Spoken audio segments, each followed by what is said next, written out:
Welcome to Detecting Intelligence, the only show that treats AI like a crime scene.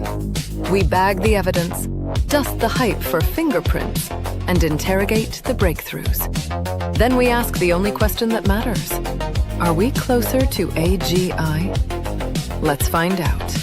Here are your hosts, Frank and Ronnie.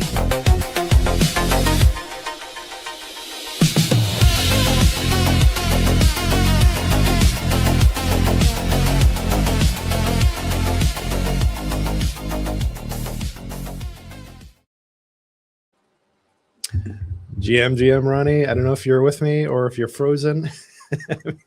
You kind of look like you might be frozen here, though, unfortunately. We'll give it a few moments here, but just to get things kicked off, thanks to everybody that's joining in. This is Detecting Intelligence, where we dig into the latest AI news to determine where we are on the AGI timeline. And if those of you joining us aren't familiar with the AGI timeline, you can visit ai/2027.com. And this is a hypothetical website that breaks down where we are in progress of artificial general intelligence in a hypothetical scenario.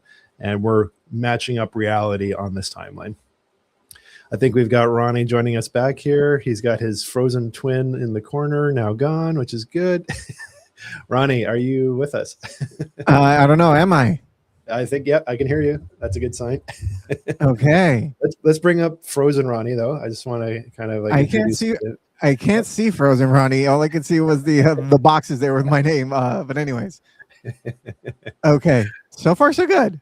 Yeah. Okay. Let's do it. I just gave a quick intro. So how are you doing today, man? Excellent. I'm doing well, Frank.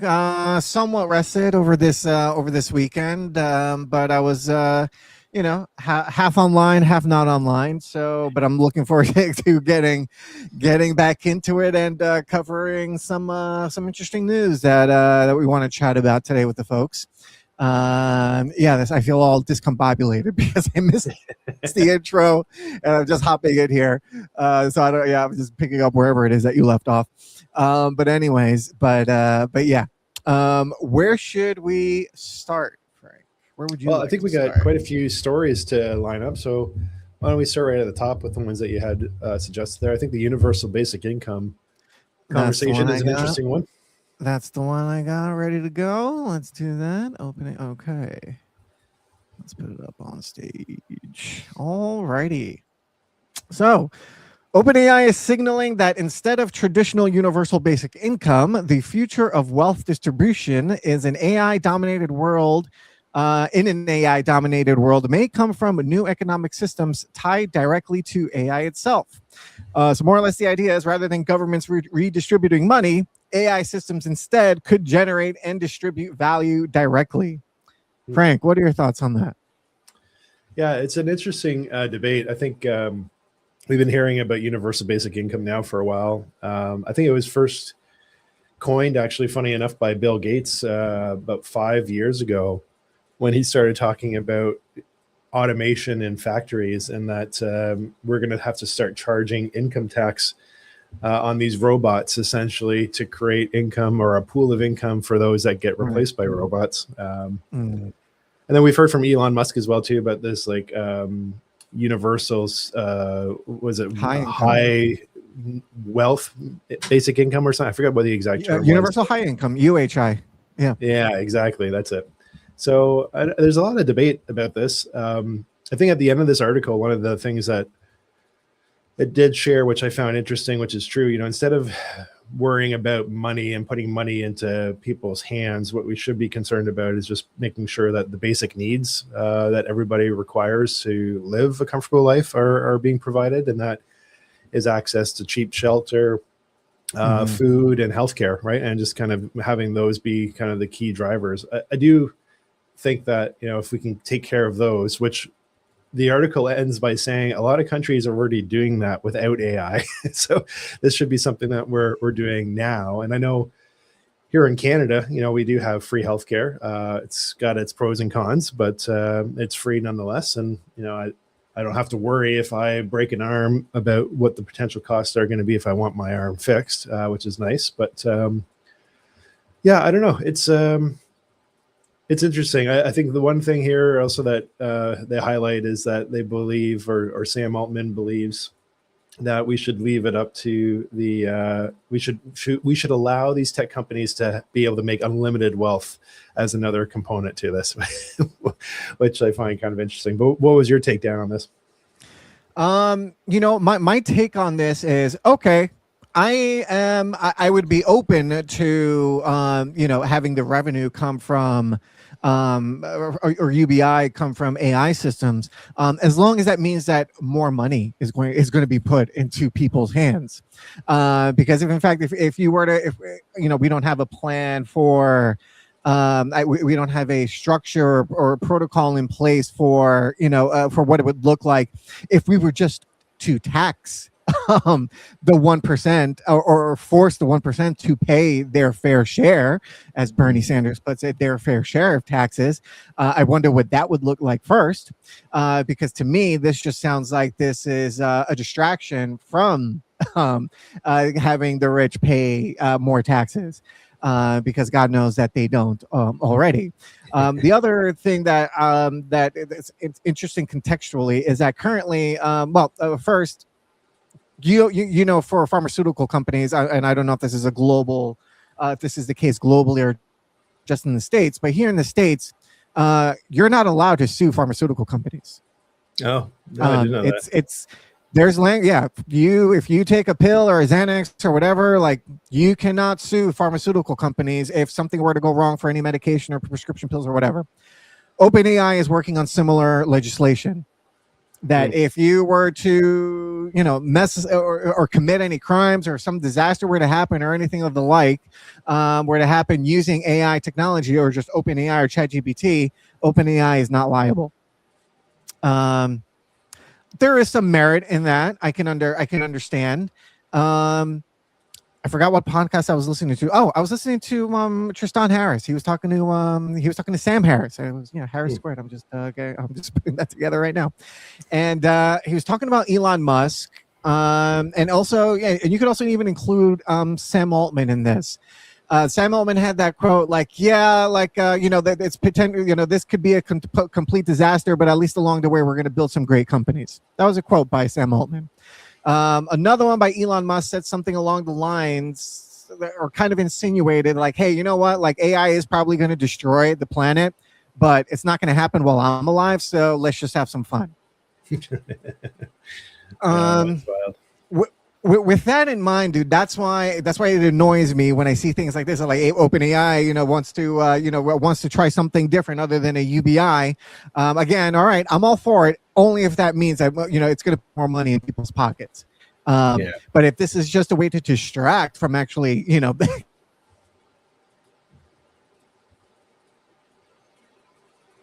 Nope. Maybe the AI companies got to Ronnie. They don't like his criticism. Oh, is he back? Probably not. I'm back. Okay. What was the last thing you heard? Just about that.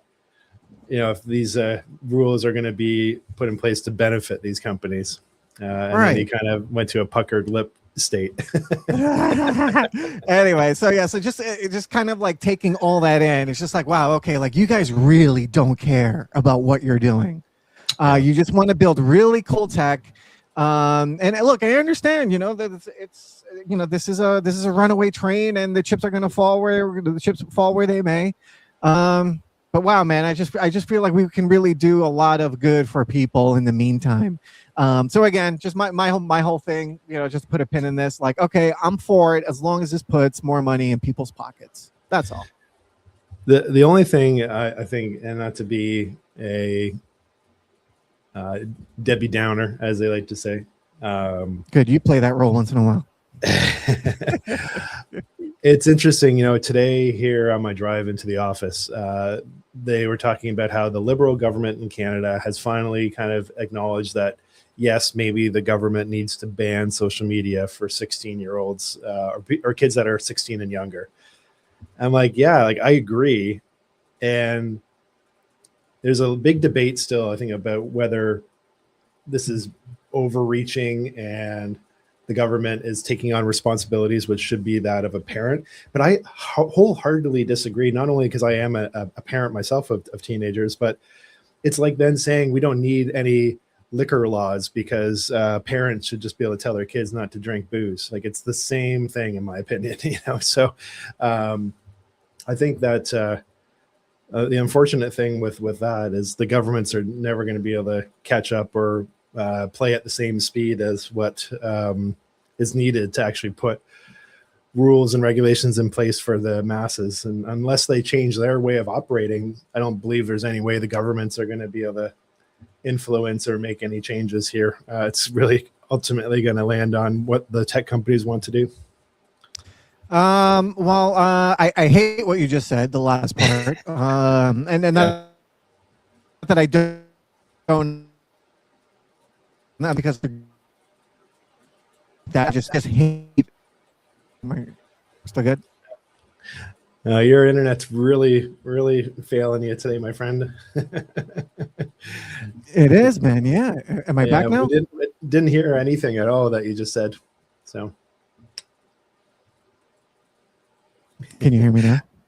And I can hear you now, but you're like super pixelated. Okay, as long as you can hear me. Look like you can hear me clear though? It's fine. Yeah, wow, what a freaking failure today. Jeez. But you can hear me, right? I don't care if you can't see me or whatever, but you can hear me clearly?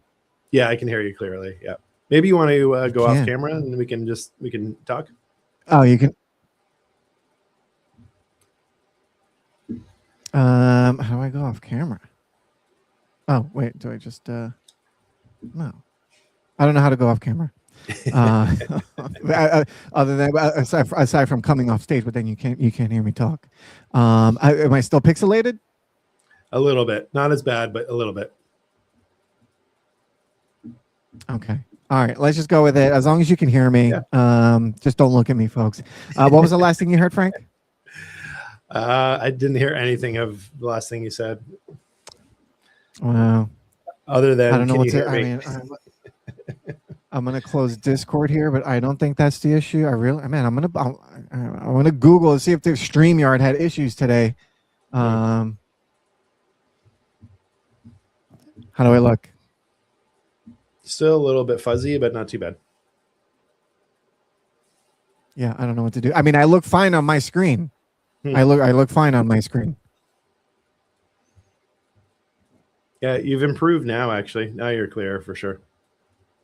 Okay. I don't know where I was going. I don't know what the hell I was talking about. Well, why don't we jump into the next news story then? I think that may be a good segue. Yeah, I lost my train of thought. Okay, here we go. Next one. All right, this one's pretty interesting. So, a growing number of younger workers are intentionally resisting or sabotaging AI tools at work out of fear that those same tools will eventually replace them. So this is pretty funny. So Gen Z is at work in the office, and their managers are trying to implement these new AI systems, and they're not having it. So it gives them bad outputs. Can you hear me? Am I okay? Yep, can hear you okay. Yep. Oh, okay. So they're using them incorrectly on purpose, and they're just slowing the implementation of AI because they're afraid they're pretty much training a system that's going to replace them. It's I would be afraid if I were them as well. This is in another life. I was the technology buyer for Universal Music Group on the for the East Coast and a couple of Latin American countries, and I was there for about 4 or 5 years. And the last year they're like, hey, we're bringing in HP, and you're going to be out of a job in about a year, and we need you to train them. There'll be severance waiting for you at the end of this, like 3-6 months. I forgot what it was. But yeah, we're outsourcing you to HP. So it's not AI, it's not the same thing, but still it was a new technology in a sense that I got replaced by. And this is, again, this is another life. This is how old was I? This was maybe like 12, 15 years ago or something like that I worked at Universal Music Group. But I got outsourced by a new technology. And anywho, I would be mad if I was the manager or the owner of the company, that's trying to get this done to like improve, unfortunately, if in fact it is to replace these workers, then it's kind of shitty. But what are you going to do? So Frank, what are you going to do? Yeah, this is interesting because this is the space that I'm living in daily right now, right? Like I'm helping companies adopt AI into their business. And I think there's a couple of things going on here. I do find it very interesting that Gen Z is, from what it claims in this article, purposely going to AI and putting in things about their company, trade secrets, and like sabotaging it that way as well. Because a lot of companies right now, unfortunately, don't know how to handle this. And their answer has been to just block access to everything on their company workstations, which, is I think a bit of a reaction that obviously doesn't play in their favor, because it just stems also uncertainty from the employee's standpoint as to like what is the company's intent. And I think that's what also this boils down to, is this fear in the workplace, because everybody right now is talking about how AI is stealing jobs and people are being laid off due to AI. And if a company isn't being transparent with what their intents are and their plans are, even if they don't know what their plans are, and they have a poor work culture, that's just going to cause a crazy fire within their workplace that, you can see why people would take these actions, because they're just uncertain of their own security. And I would blame managers, for poor transparency in their company in that case. So yeah, I don't know. I mean, I don't blame the Zoomers, as they call them in this article. Yeah. And I think, companies just have to do a better job. Everyone knows AI is coming into every workplace. You just have to be very transparent about what your intents are. And I think the good companies are the ones that are looking at, not how they replace people with AI, but how do they make their people better with AI. So I'm hopeful that, companies will realize that, because at the end of the day, if you're producing products as well too, and you're trying to reduce your workforce and eliminate, cash in hand of not only your employees, but in turn your customers, then yeah, it's going to come back and probably affect your business in another way that you're not yet seeing. So, this is a really, this is a real concern. And I'm just thinking about, I have a friend who has a son who's just about trying to get into a college right now here in New York City. I think he's trying to go to Baruch, some business school or something like that. And, but this, my friend's son didn't get into the specific program that he wanted to get into.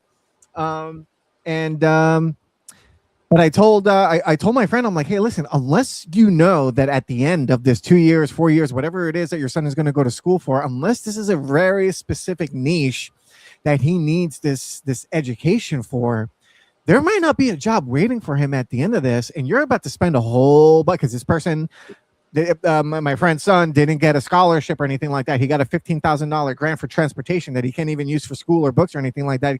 Strictly for transportation, so it doesn't help him. He's about to spend a whole bunch of money, and they're stressing out. And I'm like, dude, be sure that there's a high potential that there's going to be a position for your son, a job for your son at the end of this, because he might be better off just like, going in the room, shutting the door for 3 to 6 months and coming out with like a couple of AI startups that's, generating a few $1,000s, tens of $1,000s a month, because that's what's happening already with the people that are kind of sitting down and putting their head down and learning something and, workflows or, e-com or whatever it is. So these are people that haven't even joined the workforce yet. And they might not ever join the workforce. You know what I mean? It's who knows what's going to happen in 4 years for the kids that are entering college right now. There might not be a workforce. The workforce might be to train robots to do more jobs that haven't been replaced by robots yet. I think, there's always going to need to be people that have a core understanding of the function of one particular type of industry. It's kind of like saying no one should learn how to code anymore because you can just. You saw Anthropic CEO just said that coding jobs are going first. And they have, right? But I think there's still there's, especially when you start looking at implementing, probably super high level. If you're talking about any coding jobs remaining, probably super high level. If that's where you're going. Yeah. I think you need oversight, right? Like it's like saying we need humans in the loop no matter what, I think. Well, and it's like saying you no longer need to worry about speaking machine language because you can speak English, but then now the machines can speak in a language that you don't understand, right? It kind of creates that separation. And I had this debate actually with one of my uncles this weekend who I guess they're like, so he's been a coder and a tech guy for a long time. He was stockpiling radios in his basement back in the early telecommunication days, setting up networks and such. And his comment was that most of the stuff that's coming out of vibe coding is garbage. Like a lot of it works, but when you look at the code, it's like full of holes, full of problems. And that's going to be a temporary. You need a robust coding foundation. Yeah, like these are the scaffolding needs to be well done. Yeah. So at vibe coding, I'm not sure. Maybe it could potentially happen one day, but by vibe coding, you can't be too confident that that's what's being built. Yeah, and I think there's still a place for people to have an understanding of how that works, right? Like the technology gap is already massive between the average person and a tech leader. You don't want to create an even bigger gap, in my opinion. So I'd say still go after the professions, but just realize that AI is going to be a part of your toolkit, and you better know how to implement AI in your work. Would be interesting, and maybe this is I don't know, who knows, maybe this is a valuable idea. But speaking of that, it's just like vibe coding is not going to, it's going to miss some holes. And I know that's kind of how what people are doing right now with some of these LLMs. Like some people are building codecs and then they have Claude check the work, or vice versa. So I guess that kind of that kind of workflow is already in place. I was going to say, like, what if you vibe coded, whatever, and then you had a completely different system that came in and fortified the foundation of that. We're like, okay, this is, gets a good sense of what you built. I'm like, all right, so this is how we make it stronger and robust, and these are all the holes that we're going to fill in. And it's probably being done. So it's not. I think it's not a genius idea or anything, but. When we speak specifically to developers and coders right now, I think that's the space that they should be like really living in right now, is like, instead of complaining about how AI is going to replace them and vibe coding is garbage, I think they should be like, what, this is an amazing tool. It's incredible that people are able to now produce things that they weren't able to. And you just need a filter, and that's where we can play as a filter, so. Right. Yeah. All right, let's get into the next story because we have a few minutes left, and it's a story that I wanted to chat about last week, and we're going to chat about it now. All right, here we go. Despite the hype, AI adoption is still shockingly low, especially when it comes to paying users and real business integration. Yeah. The internet makes it feel like everyone is ahead, but the data shows we're extremely early. Notable points. So this is for those listening that might be listening. This is a tweet by Noah Epstein on X. The title is 8.1 billion people on Earth and only 0.3% pay for AI. The opportunity is embarrassing. So here's a couple of notable points here. 84% of people have never used AI. 0.3% pay for AI tools. Just said that. 0.06% are advanced users like builders and coders. Only 18% of businesses use AI at all. That's why Frank is doing what he's doing. Good for you, Frank. Yep. And only 4% have fully integrated AI systems. So the biggest barrier is the skills gap, not the tech. And especially if you're using my social accounts, you would think AI ate the world already. Because my algo is nothing but AI, and it's fine. I tailored it that way. That's all I want to consume. And when I want to consume the people that I follow and other stuff, I have my list and everything for that. But for the most part, my feeds are nothing. You would think AI is God. if you were doom scrolling from my account. But still, even with that said, I still know I'm aware that yes, no, that there's still a lot of people and a lot of companies that are not using this tech yet. And even there's a good amount of people, a shockingly amount of people that haven't even used AI at all yet. Yeah. It's very, I mean, again, for me, it's very strange because I live, eat, and breathe this stuff. But fascinating stuff, man. Frank, what are your thoughts? Yeah. I'm going to read you a post that Alex Finn made last night in a closed community that he has, which I'm a part of. And I think this sums it up really well. Let's go. So it says, lessons from talking to tech billionaires at MIT. So I just got back late last night from Boston flight, was at MIT the last few days, did a keynote on AI agents and distribution, mingled with a bunch of tech investor billionaires, people with money in all of the cutting edge companies. Many lessons learned. Going to type them from the top of my head, but here they are. What we are doing in this community is far beyond what even the most intelligent tech leaders are doing. We are literally more advanced than 99% of people. Most of them have not even installed OpenClaw.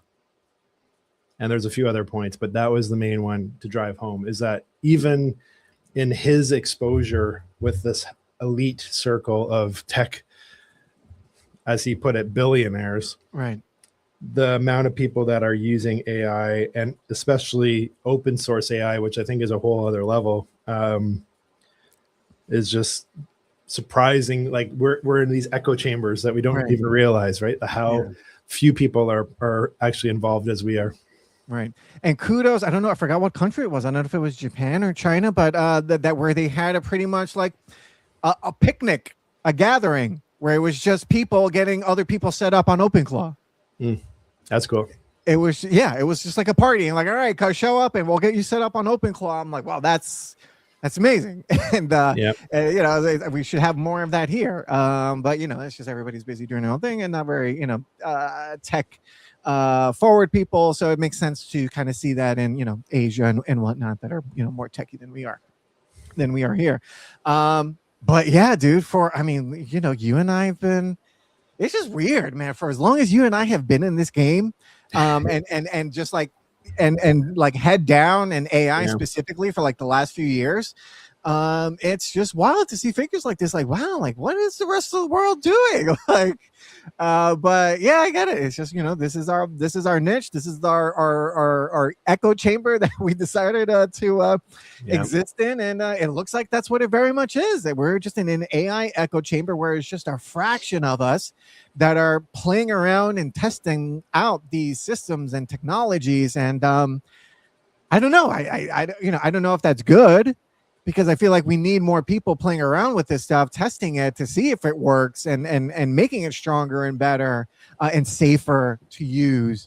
Because look, there's not that many people using it, and then there's even a fraction of that fraction of people that are in charge of what happens with this technology. I know. Yeah, it's wild. I know. I now remember I figured out my Wi-Fi issue. I was connected to the Wi-Fi extender on the other side of my apartment. So that's fixed. I was going to say, you're definitely a lot more consistent. I was on the wrong Wi-Fi router. But I remember now what I was going to say, and I just lost it to make that footnote. Frack. I lost it. I had it. I lost it to make the Wi-Fi comment. Damn it. All right. Well, that's a preview for tomorrow's show. That's a preview for tomorrow's damn show. You know, you'll remember as soon as we hang up. What the hell? That's, you know, the human mind is interesting, man. It's gonna come back to me when I don't need it. All right, I lost. I forgot. What was I talking about, Frank? Help me out here. Well, you were talking about how we're in this echo chamber, and that you just don't realize, you know, how little people are adopting this, how little people are using AI, and then even how little people are running these companies as well too. So. And I remember what you said when you were talking about earlier that that really what was more or less going to happen was that this technology is going to play out and get implemented, and there's only going to be a select few people who have say over this. And I hated you for saying that, because for right now it looks that way, but yes, that is what's going to happen. Government is not going to do anything because the government is just a shadow company for corporations. They're just they're too slow, man. I think that's the biggest problem. Is by design. Yeah.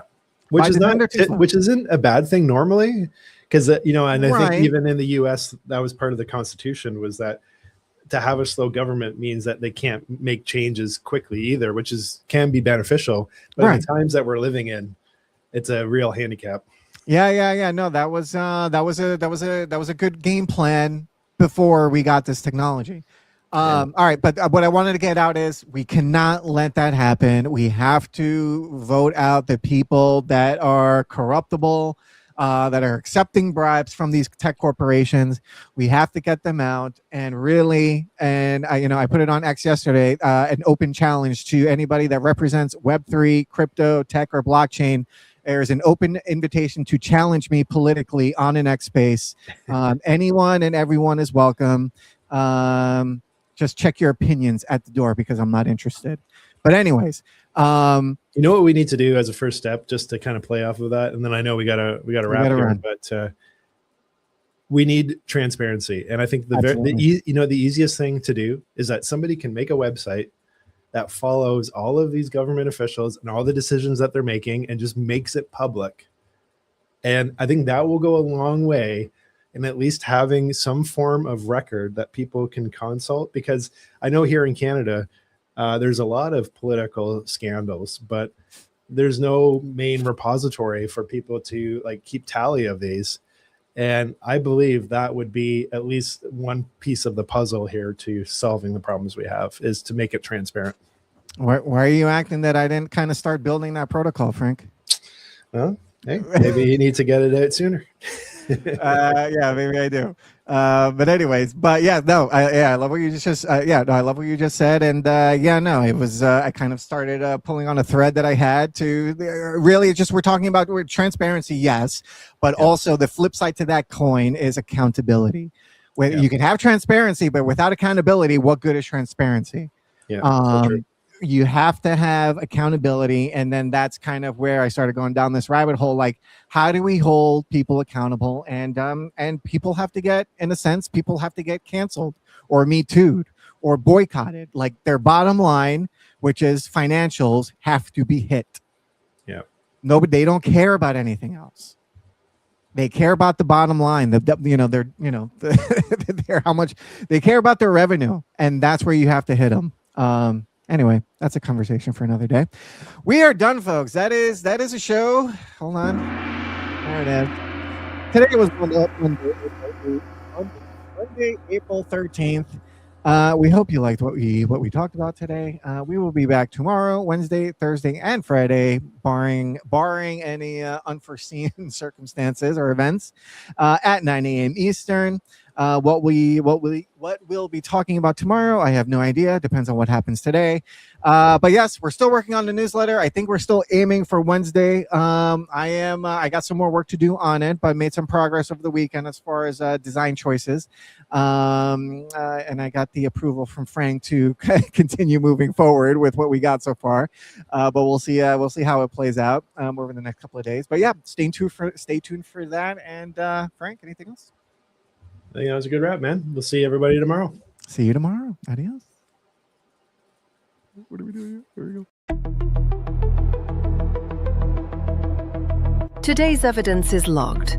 The timeline has been updated, and the future remains under investigation. If you found this useful, please like the video and subscribe to the channel. And don't forget to turn on notifications so you don't miss the next analysis.